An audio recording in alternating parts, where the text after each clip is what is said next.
Ladies and gentlemen, you are now listening to the Talking Nonsense About Impact Wrestling podcast. Cross the line in 3, 2,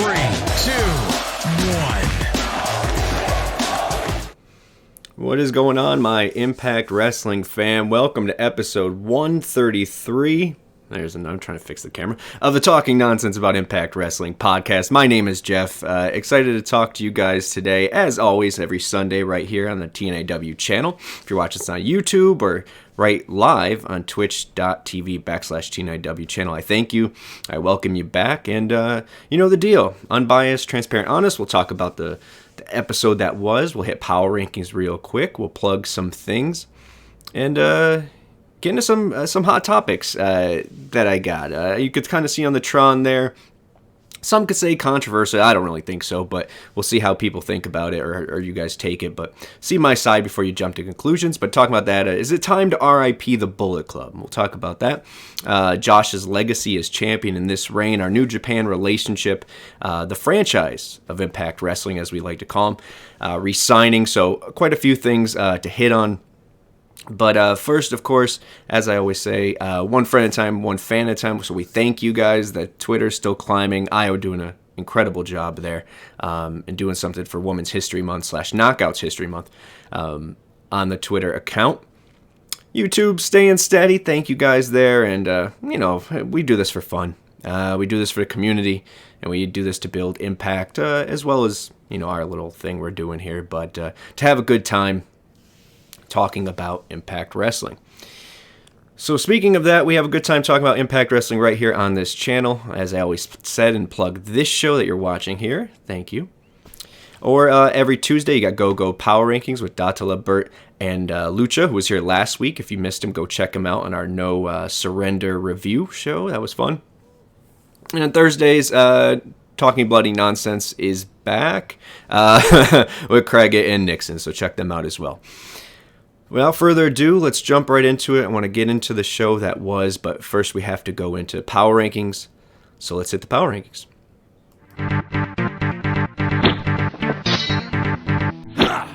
Number 10, Tag Team Champions, the Death Dolls. Number 9, the French-Canadian Frankenstein, PCO. Number 8, the Return of the King, Kenny King. Number 7, number 1 contender, Steve Macklin. Number 6, Speedball, Mike Bailey. Number 5, Kushida, Sabin, Shelley, Time Machine. Number 4, X Division Champion, Trey Miguel. Number 3, World Champion, Mickie James. Number 2, World Champion, Josh Alexander. And number 1, new Tag Team Champions, Bullet Club. What did you guys think of the power rankings? You'll get to hear what they think on Tuesday for the GoGo Power Rankings show. I think it's hard to make an argument there.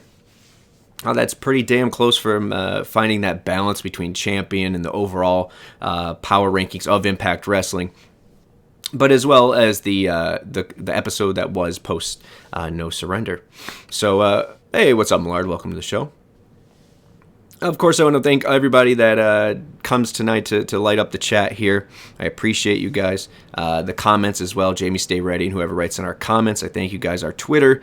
The camaraderie has been a good time, man, and much needed. So thank you. But if you want some camaraderie yourself and you want to make a difference within those power rankings, at Burt Macklin 11 or at TNAIW channel, easy as a DM, a comment, whatever, you get in the chat. You type your 1 through 10 once a week after Thursday's episode before Sunday's reveal?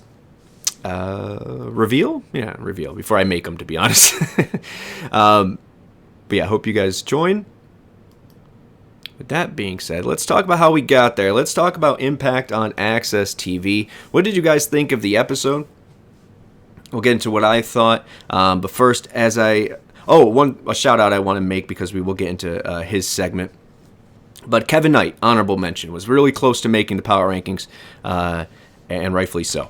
But we always start this with BTI. I say the same thing. I'm a little bit of a parrot when it comes to this, but there's a purpose. Happy birthday to Jordan and Crazy Steve. Awesome. Yeah, there you go. But I always say this, BTI, for me, I understand if you watch avidly, it's going to be hard to watch a recap show on the show that you watch avidly each week. But as far as the last 15, especially if you watch YouTube, on YouTube, you can catch up and watch Iceman Intel and the match that was, because the match has been having some continuity, some storyline, and leading to pay-per-view matches. So, first up, Iceman Intel, just dropping some knowledge about, is there going to be punishment for Callahan? What's up, Bio? Welcome to the party, if you will. So we'll see later if punishment comes for Callahan. I think it's quite the opposite. We'll see. But we get a match here, and I like this match. It's a nice little match. It's a nice little TV match. But what's, and I'm not trying to be demeaning towards it, but there's a flow in how it goes on a TV tag team match. What I like about this is that we're showcasing two teams. I don't know if Heath and Rhino are well, they're picking up the win here, so so hopefully they're around for a bit.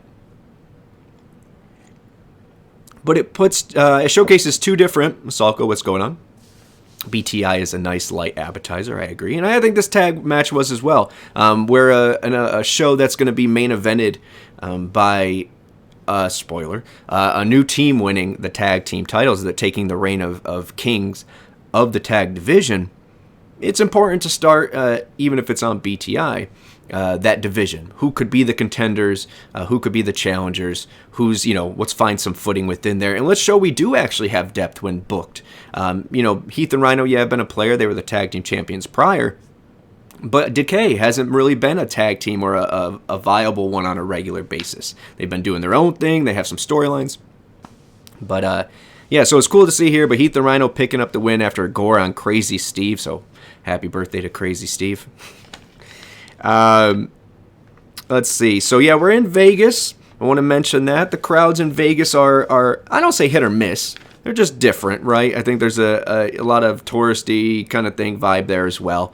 But I thought for this segment they really helped, because we're starting off with the Bullet Club, which we'll talk about. Millard saying BTI needs at least 2 matches. I don't need a recap from the week prior. Yeah, I agree. As far as the recap thing, once again, I'm going to say this to him blue in the face, I feel like. It's just a budgetary thing. They use those other matches to put on the digital. Now it looks like they're going to have main event Mondays or whatever. I don't know if that takes a place, but I think it's all going to be about budget.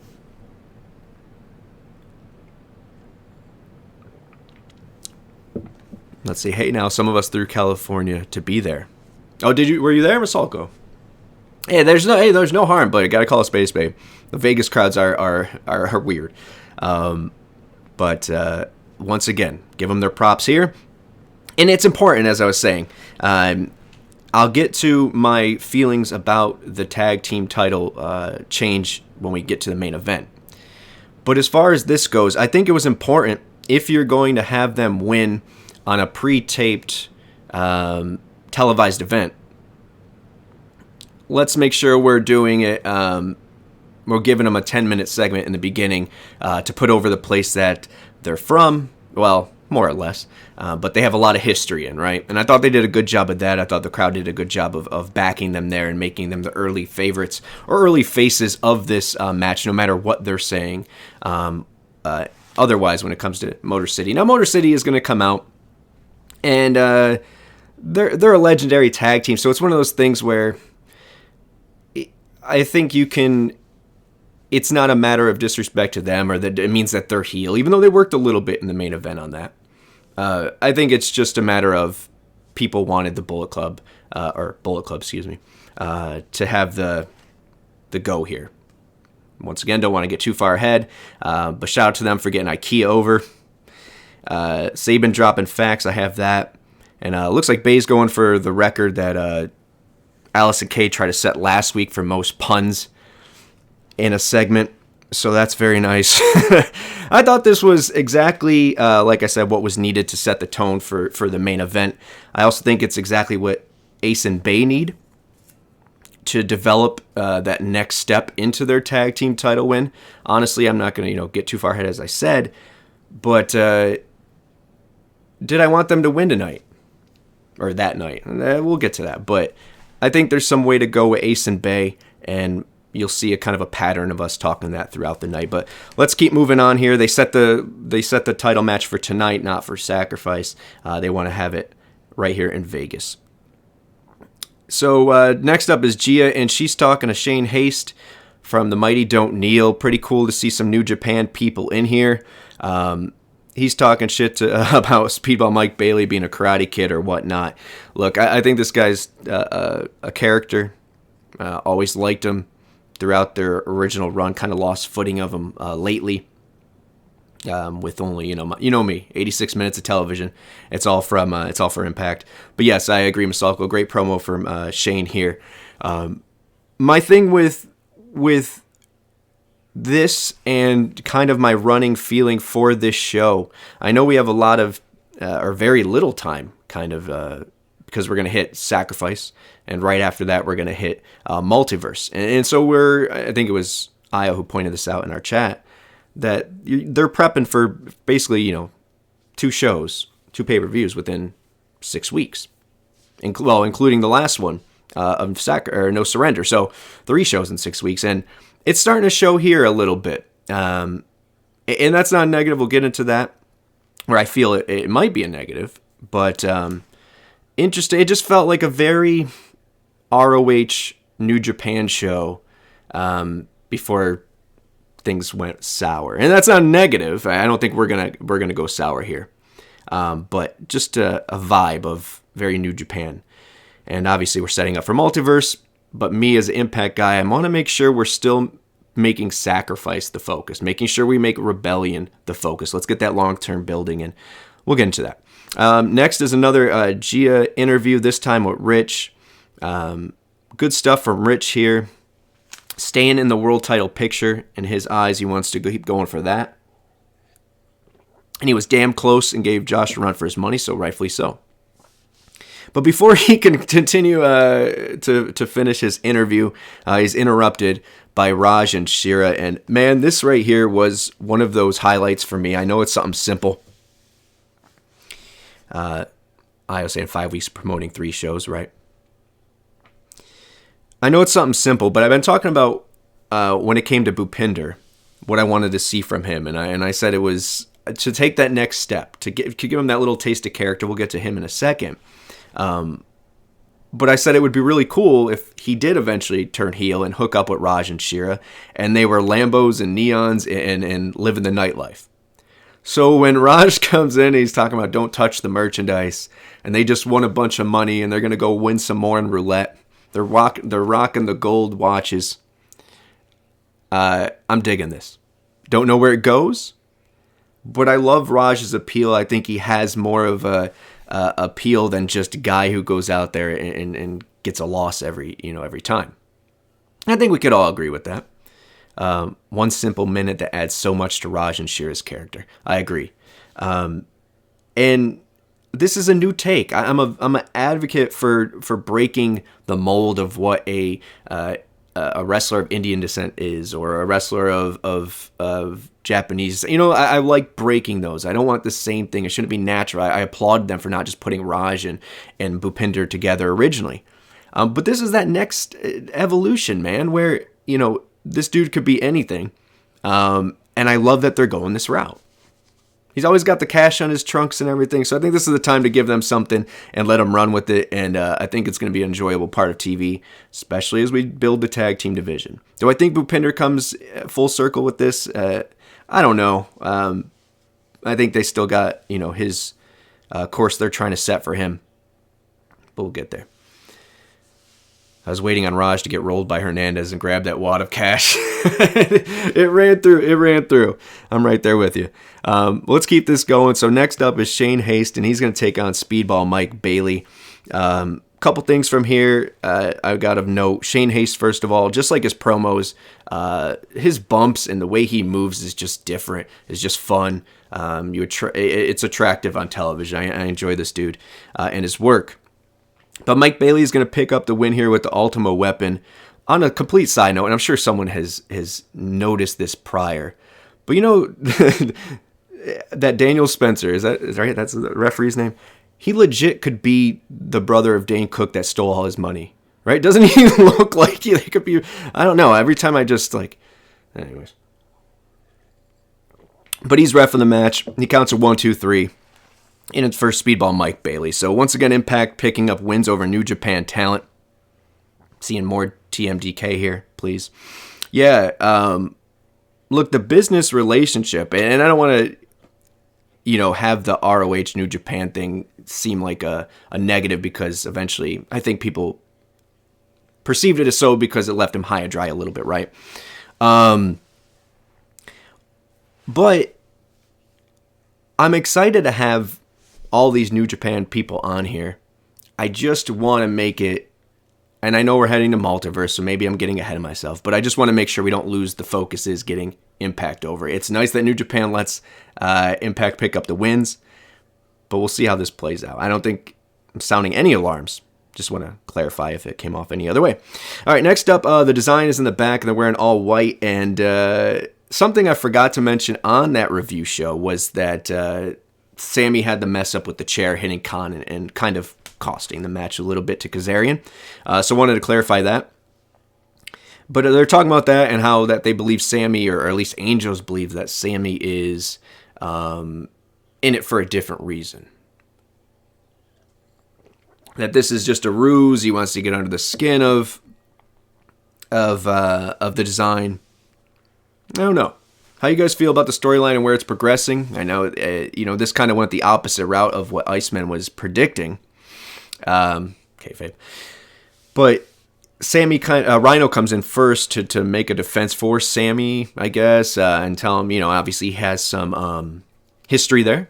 He knows what they're doing, they could do mentally to them and whatever to get them to be part of Violent by Design. But Sammy comes in and says that he knows exactly what he's doing. They are exactly what he needs. And it's exactly where he wants to be. So this is going to lead to Sammy versus Rhino coming up. I believe it's next week if I'm not mistaken. But we'll check with them. I'm sure someone will fact check me in there. Next up, we're getting to a match, another New Japan one, talent. It's going to be first Kenny King coming out, but then Kevin Knight, who's getting the reverse flash treatment on the Tron. I dig that. Especially with the Jet nickname. I like that. Kenny King's going to pick up the win with the Royal Flush here. No harm, no foul. Kevin Knight on our Impact roster page, which is nice. Masalko, yeah, about the replacement. We'll talk about that. We're going to give some love to Yuya. But yeah, Kevin Knight making it to the Impact roster page. Looks like he's another young lion that New Japan is going to trust us with. Wonderful. Great to see. That the relationship is still strong. Let's see, Millar saying, Jeff, do you think Sammy eventually gets help or they wants until we get Big Joe back in the future? Yeah, I don't want to... That's tough, man. That's tough. I don't want to get too far into that. I do like hearing where you guys think the design is going to go or could go. But I don't want to... I don't know where Big Joe is in his recovery. I don't know how he'll feel afterwards, what his plans are, but, God willing, just he's healthy, and we go from there. But yeah, I want to talk about Kevin Knight because I can never find enough time to do so.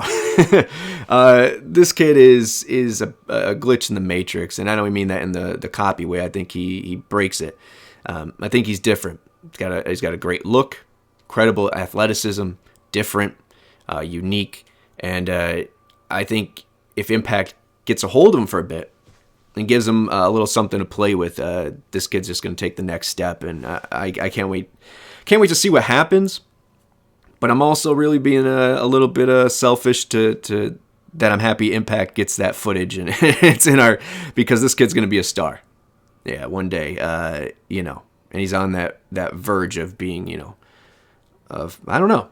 We'll see. Not the verge of being a superstar. Yeah, there's a lot of seasoning that goes behind that. But being a blue chipper for sure, man. Let's keep going. We got another Gia segment here. And she's talking to Josh Alexander. I don't know if you guys can hear it behind me. There's something crazy going on. Fire. Hope it's not us. But Josh Alexander's talking to Gia. I mean, he's happy as Josh. He's talking about the ride of being champion. And we'll get to his reign in a bit during Hot Topics. But he's going to throw out a challenge to Kushida. I really like this because, once again, we are juggling 3 shows in 5 weeks. And yeah, that's a lot of fire trucks. We do have to make sure that every championship match, and they do this a couple of times in this night, not overlooking the challenger before the challenger. And we're going to get that with Mickie James and Giselle and then Jordan. And we're going to get that here with Kushida. And then I guess we're talking about Rebellion in Macklin. So I like that he's not overlooking Kushida. I like that they're pushing the New Japan Strong footage, which was nice. And I like that we're going to get a 6-man at Sacrifice because it comes right before Multiverse. So the what do you call it, makes sense. The timeline makes sense. And that was one of my biggest gripes as far as if we get too far into that New Japan relationship. Are we sacrificing, no pun intended, the build to Rebellion? But with this sacrifice being before Multiverse, they could feed each other as well as feed Rebellion. I'm excited to see where it plays out. But at Sacrifice, we will get a preview, and we're going to get a Time Machine versus Josh and 2 partners of his choice. And we're in Canada. Of course, I would like to continue that dream. But it makes sense right now, especially at the end of the night, if it's Bullet Club, Ace&Bey that take that spot, right? They're feuding with the Motor City. And then Josh is feuding with Kushida. So we'll see. I was saying 6-man makes sense because Multiverse will be the next week. Yeah, I agree with you there. And that's where my timeline was a little off when I had personally had mentioned that I wasn't thrilled with that being the main event of Sacrifice. But now seeing the time, it makes a lot of sense. Now, my concern with it being Bullet Club, it plays into what Lucha had thrown out there into the universe last week of what Josh could be the leader of, and it might not be Team Canada. But I want to get to that in Hot Topic. So, staying on course, next up we have Santino and Dango, and Dirty Dango, the deputy of chief authority, whatever he is, the shroot to his Michael Scott, Santino's Michael Scott. Is saying, I guess, a eulogy for Tommy Dreamer. He was a good guy. He's a steward, but he was a good guy. Comedy gold, these two, man. But the doctor's going to come in, Dr. Ross, going to tell him it's minor burns. It's minor burns. It's minor burns. Before Bully comes in, asking if Tommy's not dead. And if he's going to make it, once again, minor burns. So this segment is going to segue into Bhupinder coming in here. And he's going to threaten Tommy and tell him, threaten Bully and say Tommy was his friend. And before this, Bully putting him down as Boopy. Is that what he called him? And that he won't be anything, yada, yada. With Bhupinder obviously being reminded, or them reminding us that he's the rising star of 2023 or whatever that award was. So gets a little bit of everybody on the screen, continues that busted open portion of the show, and gives Bhupinder a little edge. We'll see where this goes. Looking at a Bully match, see. Next up, Mickie James coming to the ring, the world champion. And she's out there freestyling as she does. And she's talking about the challengers from Masha's going to kill you to Jordan and in between and how everyone kept putting it. See, I want you guys to keep an eye on this. She kept talking about how she keeps planting the seeds of disrespect, the younger crop disrespecting me. And she keeps putting them down. Now, is she putting them down? Yes.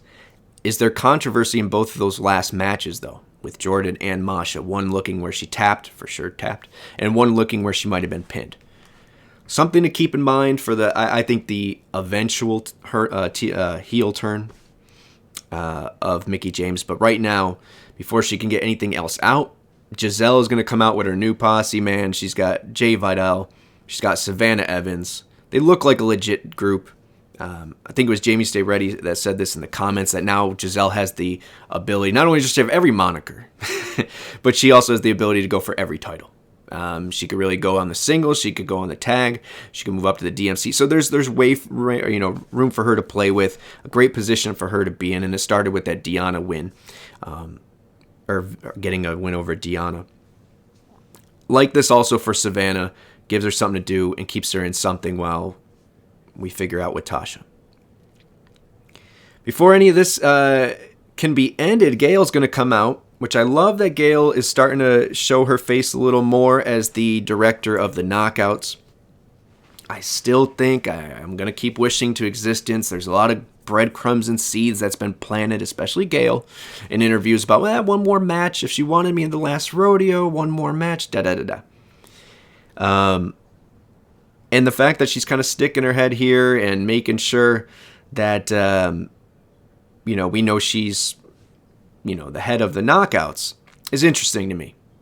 One, she's going to make Giselle, or Mickey defend against Giselle next week. The winner of that match getting Jordan at Sacrifice. I was saying the heel turn could happen at Sacrifice. Interesting. Yep. It could be the start. And is that heel turn on Gail? That's what we got to figure out. I think Gail versus Mickey would be a really cool thing for Rebellion. Makes sense for the heel turn, because then you have a hometown product in Gail coming out of retirement to avenge here. I think that ends with Mickey still winning and Mercedes. Come on, I'm going to keep saying it. I'm going to keep saying it, and they're not telling me no. They're not telling me no. But yeah, anyways, Gail's going to make this match, what I think is great. Once again, not overlooking Jordan at Sacrifice, giving Giselle some shine here, and planting the seeds for Mickey to do what I think Mickey's going to do. After this, we're going to go to Myers backstage, and he's talking about his podcast, and it's more than a podcast, guys. It's more than a podcast. I love Brian Myers. Check out his new shirt. But he's talking to truck guy here, and he's talking about Cardona a little bit and whatever. By the way, Cardona off the roster page, now on our bad side, not because of that, but putting GCW over as the third best in the United States. Shame on you. Anyways, but yeah, he kicks out the trucker guy, as he called him. Moose comes in, and Moose is actually talking about helping Myers win the DMC. He's talking about making Joe Hendry a fool. He doesn't care about the title. He wants just to make Joe Hendry. He just wants to get their revenge on Joe Hendry. Io said, based on the amount of Access TV time Mercedes got, tells me they're trying, but no promises. I don't think that means... You could take however you want, I think. I think the fact that they're putting all this footage on there is possible. But I think there's too much talk from her side as well, as far as the world tour.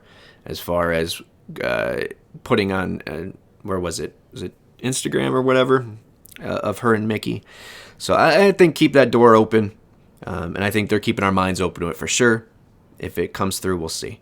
But who knows if it's already a done deal. Always a possibility. But yeah, they're continuing the DMC feud. And this is obviously going to play out with Dango and Hendry teaming to take on Myers and Moose at some point. Next up, Santino and Dango are putting out caution tape, and Jordan proverbially crosses the line there. And she's talking about sacrifice, yada, yada. Match is already made, so I don't know how that's that big of a deal, but Jordan looking great. Critical Sting showing up. What's up, buddy? Saying GCW is the top indie in the world, no doubt, but number 3 overall. Cool story, bro. Yeah, I think that's a fair that's a fair realization. Yeah, and once again, pro wrestling, like GCW. But do I think, anyways. I could talk for hours of people's perception. But, let people think what they think. And speaking of that, Swinger and Dice are going to come in, and they're talking about how the demon's out to get him. RK Shuttlesworth, what's going on? Welcome back. How he hooked the tights. Good shit here, man. Swinger and Dice always there for a laugh. But they're still on their 0 to 50 run. Next up, we're going to get a non-title match. Trey going against PCO. Two people that they're putting just beautiful presentation on, from the entrances to the getup to the character just everything about Trey and PCO right now is leveled up. Love this. Yeah, man, love this shit. Unfortunately, the match is going to end in a DQ, I guess, technically, or double. I don't know what it is.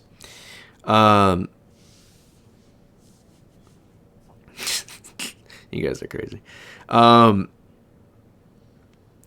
Yeah, I don't know how, but Eddie's going to come out and he cost. I don't really know. That's not for anything. But anyways, PCO is going to get or Trey's going to get disqualified. Help me out here, guys. It's been a long week. But Eddie runs in with the shovel, and once again, he's going to try to bury PCO. PCO getting the upper hand here,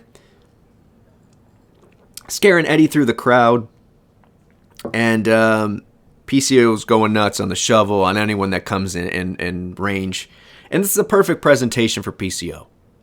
I said it last week. I know people gave me a little whatever for it, but I don't see PCO as world champion or anything of that nature. But as a plausible challenger, sure. As an incredible character that TNA/Impact or Impact/TNA have been known for years, to put someone out there with a little bit of sprinkle of the unbelievable and having about, with some cool presentation. To challenge for a DMC, for a tag title, to challenge for an X Division title. I love it. And I'm happy to have him on the television screen. And the most important thing, he's over. They don't have to do anything. He was the ROH World Champion, though. That is true. And Mick Foley was the WWF Champion.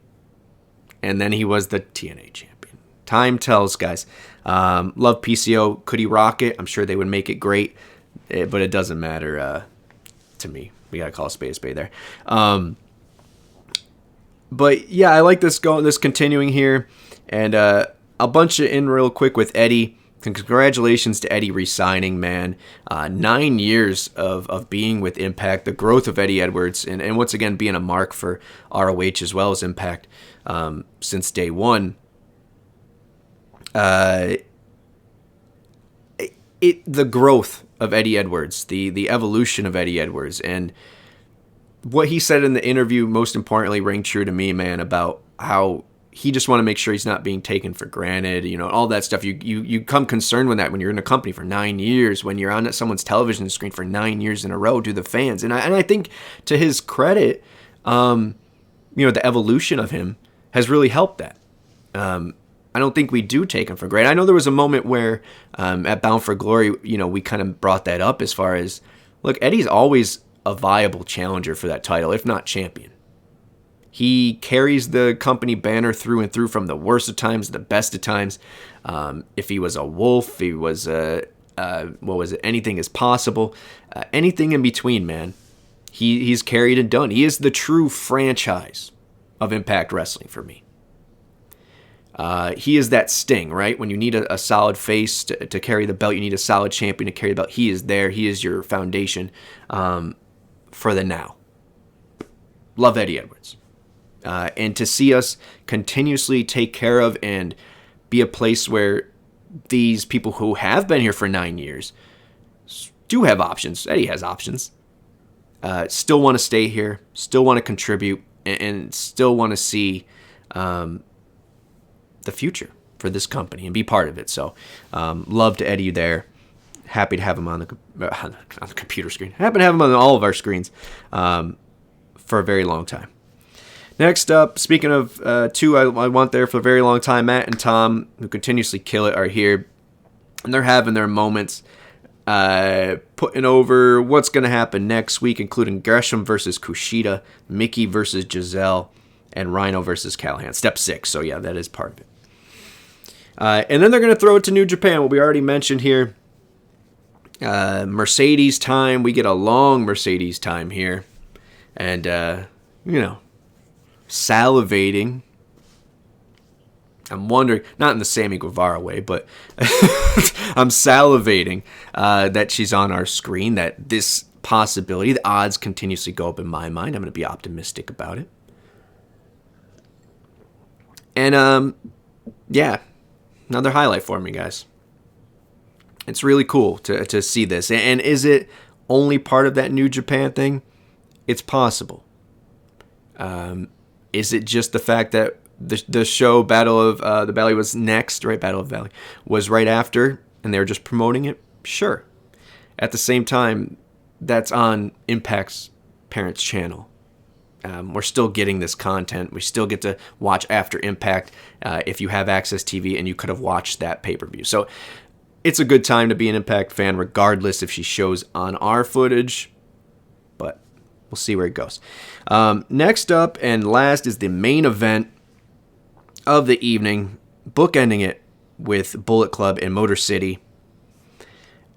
And it's going to be a great back and forth match. What do you expect? Crowd really behind Bullet Club here. And more importantly, behind Ace&Bey, which is important, which is what I'll get to you. I know you guys see Time to RIP Bullet Club. This is where I'm going to go with that. Millard saying Stardom versus Impact sometime after Slammiversary. Yeah, man. I think this is going to be an interesting year for the relationship between New Japan and Impact in a good way. Once again, I had to put up my little warning signs, which I'll get to in just a bit, in a little deeper.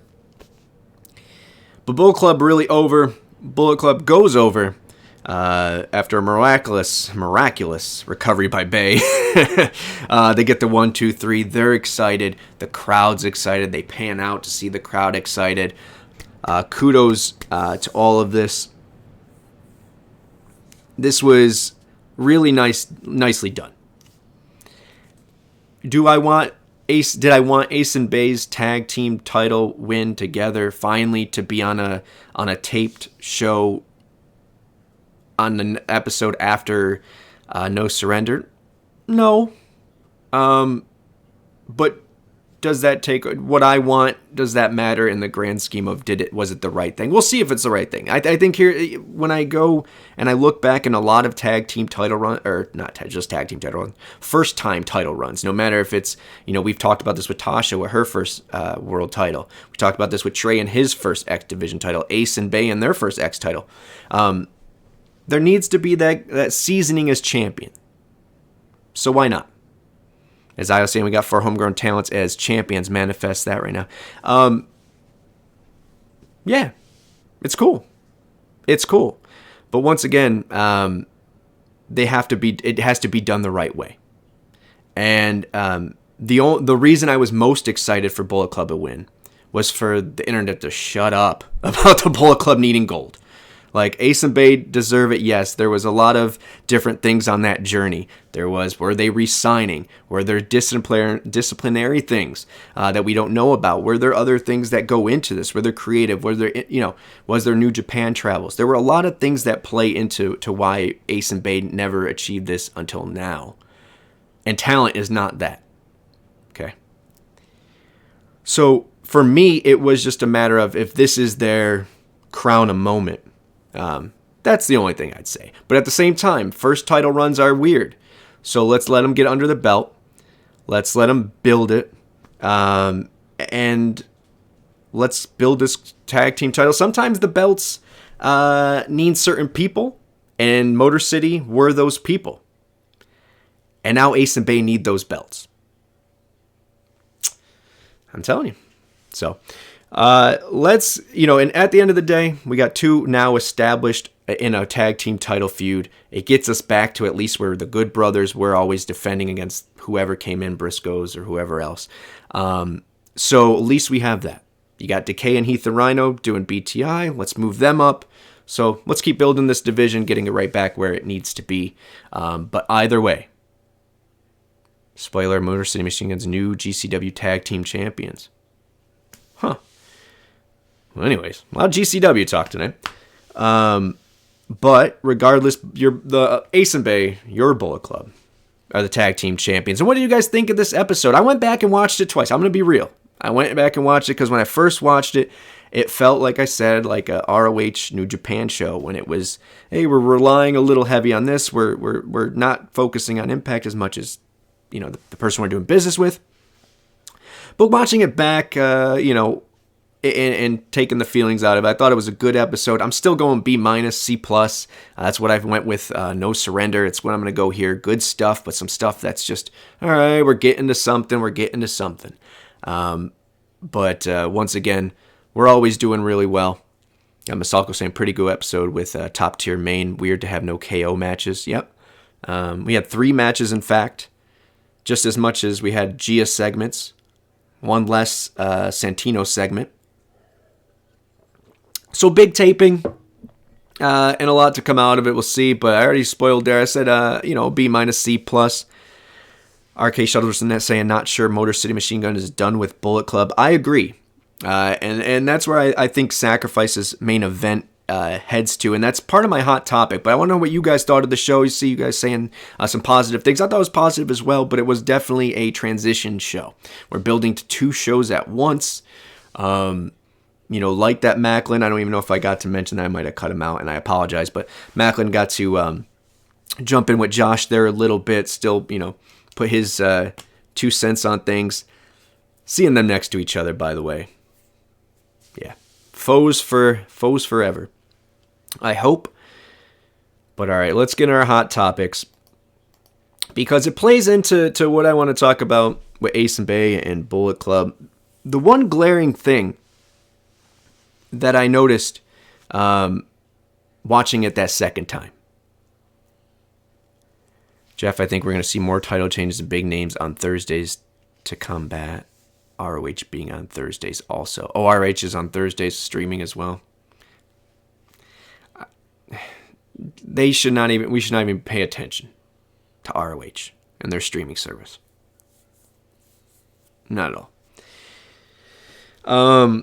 It's two pre-tape shows going after each other. Really, yeah. Let's not feed into that narrative because they're gonna start trying to feed into that, and there's no, who gives a shit. There's no war here, and if you guys want to talk yourself into a ROH versus Impact war, come on, guys. Let's not degrade ourselves. And that's pro wrestling. I already said it. Day one ROH guy, day one TNA guy. But I want to get to Ace&Bey, and the one glaring thing I noticed watching it back, because I wanted to watch their promo, wanted to see the win, see how the crowd reacted. Yes, Bullet Club is over. Everyone wants to put up the symbol, including myself, and everyone wants to wear the shirt, like myself. But the glaring thing was, yes, there was Bullet Club chants, but there was ABC chants. There was Ace&Bey. The crowd didn't give a shit that Ace&Bey were Bullet Club, besides maybe a small degree. Everyone wants to cosplay, right? Woo! They cared about Ace&Bey, the talents that Impact has grown. And that's when it started churning for me, man. Because I see a lot of people, friends included, that say, hey, what about this person Bullet Club, this person Bullet Club, this person... Fantasy book Bullet Club. But what is Bullet Club? So, my question that is, do I love... Well, first I want to make that statement. Do I love Bullet Club and the brand? Yes, period. But we're going 10 years on this thing.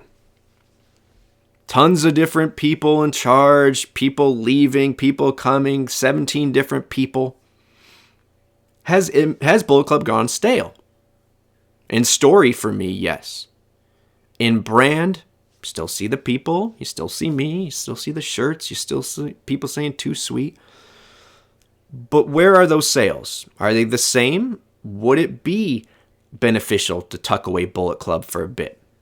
And I'm not going to get into the New Japan part of it. I'm going to stay to the Impact portion.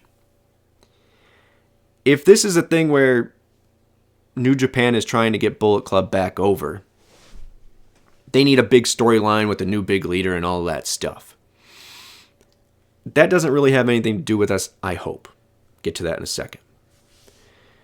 But I talk about, obviously we want to pay to play. We want to feed each other's hand. I'm also saying BC helped Ace&Bey up the hill, but Ace&Bey will succeed with or without it at this point. And that's my thing. I'm grateful for Bullet Club's presence has been over the past couple years. It's cool to fun and to think of who could join and all that stuff. But what is Bullet Club? Aren't they supposed to be a taking over, we take over group that they've been fighting to take over New Japan for 10 years? And now they're our own homegrown talent joins them and is trying to... What's the point? I like storyline. I like purpose. And if there's no continuity with the storyline of Bullet Club, right now it's just cosplaying.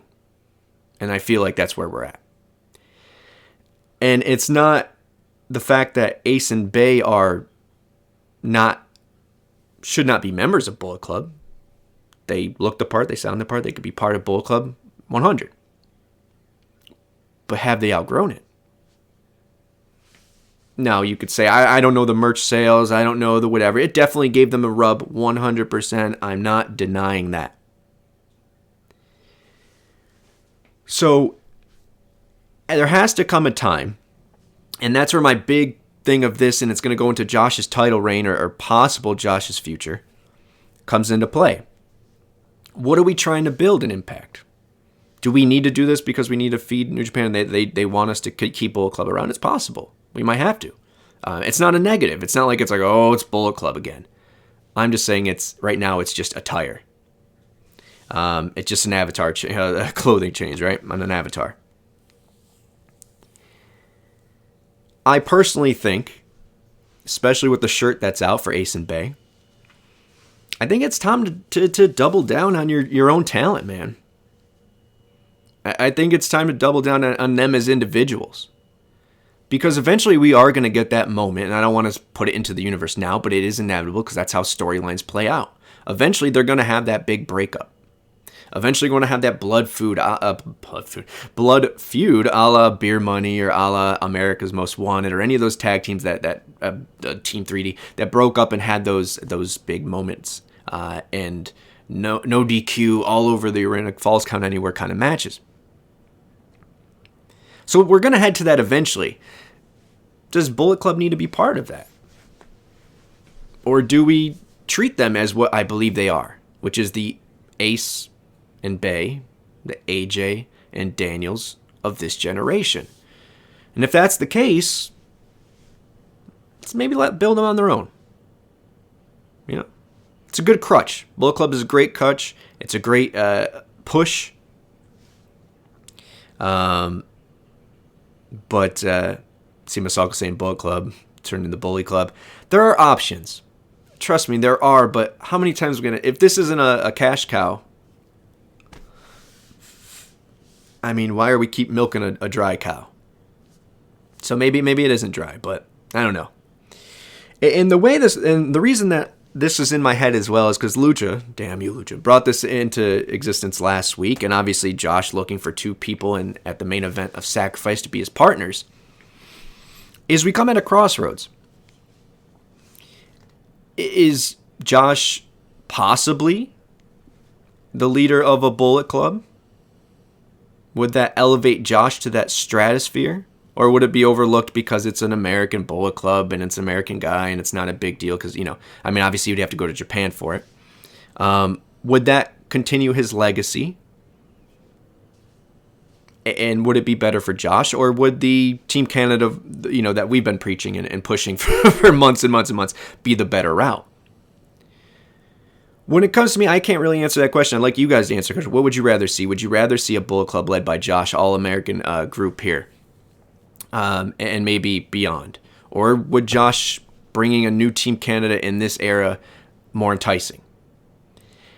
And I'm personal bias. I look at both and I say, Josh feels like a very bad fit for that style of group. I think, besides his name is a walking weapon, I did a pros and cons of this. I don't know if he fits Bullet Club. Do I even know that's the route they're going? No, none of us know. But does it look like that's going to be the main event? It does. And the pro and con comes down to this for me when it comes to answering that question of Josh Bullet Club and Josh Team Canada. One, you want to answer what's better for his legacy, because that's all that matters to me. If it's Bullet Club, my bias to Team Canada goes out the window. Let him rock Bullet Club. Let him be the biggest star he could possibly be. Critical Stink saying the same thing. I don't think he fits with Bullet Club. Now, the Team Canada thing, though, the reason to me, besides for my selfish reasons of wanting it back, is very simple. It would be Impact showing that they're not a cuck for anybody. Yes, we are here with New Japan. New Japan's lifting us, but we're lifting New Japan as well. Obviously, Strong didn't do that well, so we're hand in hand here. But that is the true test if we're going to force Josh one way to help something, and maybe be something big for us as well. I'm not going to take that out of the picture. Or two, do we invest in our own intellectual property, which we don't have to share with nobody, and we go with Josh's Team Canada and bring in that back? I don't know. I think investing in our own intellectual property that we don't have to split a cut with anyone, as a business point of view, from that side of it, makes a lot of sense.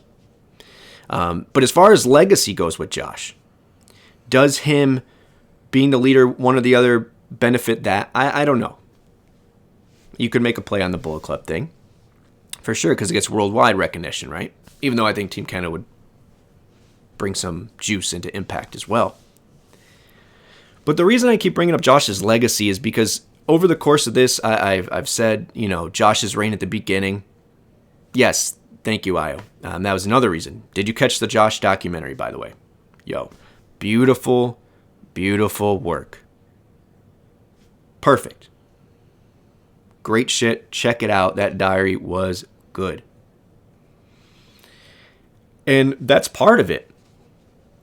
It's because Josh's reign, it was that X Division thing, right? It was the whisper in the ear, and then the cash in, and then the Moose cash in, and the screw job, then Angry Josh, then Josh getting back, and then eventually winning. And then once you have it, that is the hardest part, because then it becomes you're that face guy having to put on bangers with every person that challenges you without having any meat on the bones, right? You're the good guy. And right then at that point in time, that's what we needed, because we really didn't have a lot of main event people lining up. I think that was one of the biggest, when we used to do the Impact Zone, people, what was the challenger? Who's the challenger? Who's a viable challenger? And the world title picture was always one of them. And that doesn't go to the recent guys. June 19th, 2002. Wednesday night pay-per-views. Day one, guys. This has been main event scene in Impact. It's always been a question mark. And it's had some lows for sure. But it's had a lot of highs. But those highs are relatively with the same person. And not to get too far off, because both of these points are parallel. They'll come back together. But Josh's reign was very banger, Bret Hart, good guy, I'll take on any challenger, until we had maybe Eddie a little bit, Honor No More closing that, but then, of course, Bully Ray really pushed that into gear. And I see your question, Millard, I'll get to it in a second, but I'll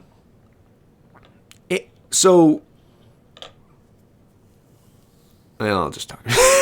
What about if we had a new version, a 2.0 version of Fortune with Josh, Ace-Bey, Trey, and Giselle? Yeah, that's a cool idea.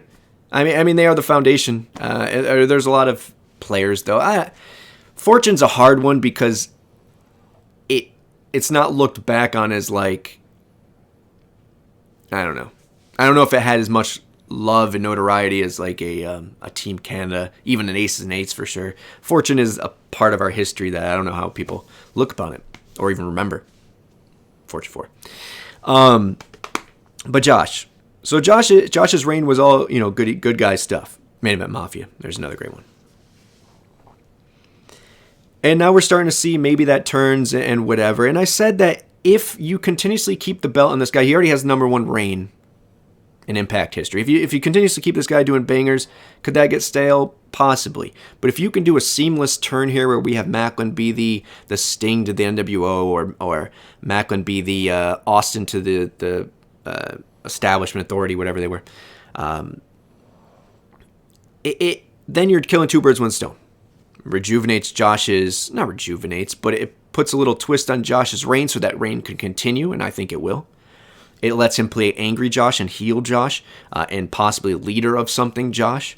But at the end of the day, no matter if that little turn is with Bullet Club or Team Canada, the point I want to make is that turn is going to come. We all feel it. We all know something is going to happen to continue this guy's reign.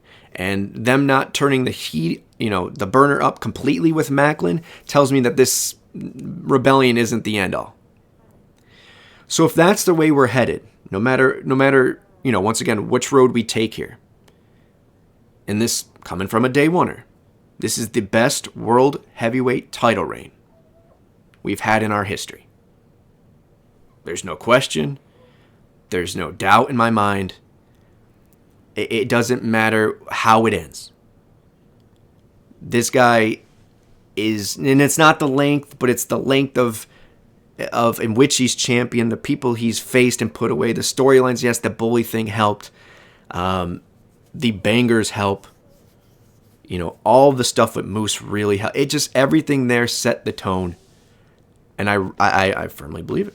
I believe this to be Josh's reign to be the best reign in Impact history for world title. Now, what comes next is the argument for you guys to make for your homework, your cliffhanger. Is there is different different brackets of when you might have jumped into Impact or jumped out and back and forth and with TNA and on.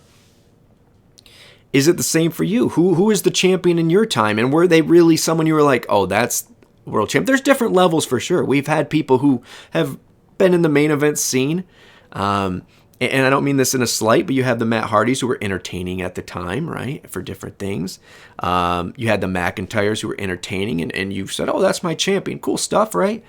But then there's the Angles. There's the Stings. There's the AJs. There's those guys when they had those titles. And I love Jeff Jarrett, but we can make our arguments there. But there's a select few when you think of world title and you're proud of that world title and it was main eventing. Josh is up there, man. That's for you guys. Where does he fall? I want to know where he falls for you guys, but this reign for me, man, and I don't take this lightly. I am a homer, obviously, but unbiased, transparent, and honest. I think this is the best reign. Yeah, I don't really have a transition, guys. I agree, IO heel, Team Canada. I agree. Unfortunately, we obviously had Aiden Prince go down, but I think there's a really great crop of Canadians in there that you could put some good shit together with.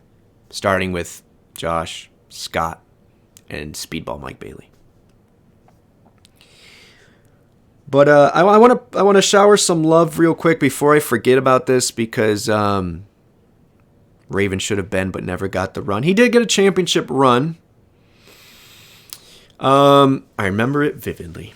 Past that, at that time, was it a little bit later than he should have? Yeah, I mean, politics, I'm sure, came to play with that with Geoff a little bit. I don't know.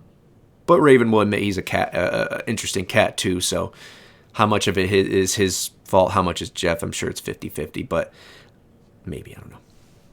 But, yeah, Raven's one of my all-time favorites. But I want to speaking of love, I want to spread this love before I forget. Larry D, family is okay, but unfortunately a victim of a house fire. So I believe we retweeted it. If you guys can go do whatever you can, spread the word at the very least. Give it a retweet.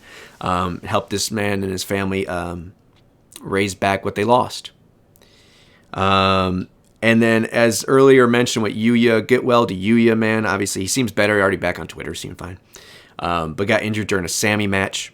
And another round of love to Laredo Kid, who had his first match back since that emergency surgery. Millard, Masako, people showing love in there. I appreciate that. Yeah, go on, man. You'd be surprised how little of an effort makes the biggest of a difference with people. Including myself, guys. You guys have been awesome, man. And love the community we've been building for 133 episodes, and you guys continue to build outside of in Impact Wrestling World. The other thing, and I don't know if this is going from love to negative, but I forgot to mention this. But Ashley Demois and Steph Delander both appearing on AEW television. Ashley being offered a contract. So once again, this isn't a pat on the back because I'm wrong a lot. But when it comes to these new people, including Anthony Green, who was the predecessor to us talking about it with Steph DeLander,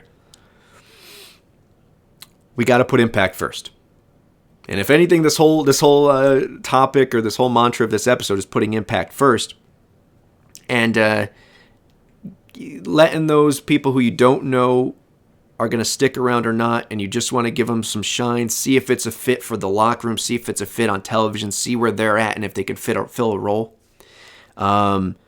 They shouldn't be going out there and getting dubs. And this is another reason why. So hopefully they, if it's with us or with AEW, anyone in between, both of them deserve jobs, both very talented, but want to make sure, we keep that in mind. All right. Masalko saying Yuya did walk out under his own power after the event. Huge applause from everyone in the lobby. Awesome. Okay. So everyone's healthy. Everyone's getting there. I as well. For those who've still rocking and listening to the last minute of this, I thank you. The number at the end, the percentage is awesome. I thank you guys who listen to this and watch it all around, whatever you guys do. Thank you for sharing. Thank you for being part of it. Thank you for commenting. Thank you for being part of the chat. You guys rock. The life bloodline of the show. But some really cool news. I know I've been kind of vague with stuff, but I mentioned health stuff. I'm going to mention again. Check out whatever is bothering you. You know your body better than anyone else, but get to it early. I got my MRI back this week, and it is negative. It's clean. I'm very, very happy. Thankful for your love. Got more to do. Got a lot more work to do, but that is a very positive sign without giving whatever. So thank you guys. I know it's whatever, but the love, trust me, the keeping the mental is good, man. As Julius would say, my Julius Randle. I appreciate it, guys. With that being said, keep spreading that love. Go show it. Thank you, Moore. Go show it to Yuya, who's great, it looks like. Show it to Laredo. Welcome him back to the world of wrestling. And to Larry D and his family. I thank you guys. Love you guys. Go out there once again. Spread love, not hate. That's what I got. All right, guys. Thank you for coming out. God bless and good night.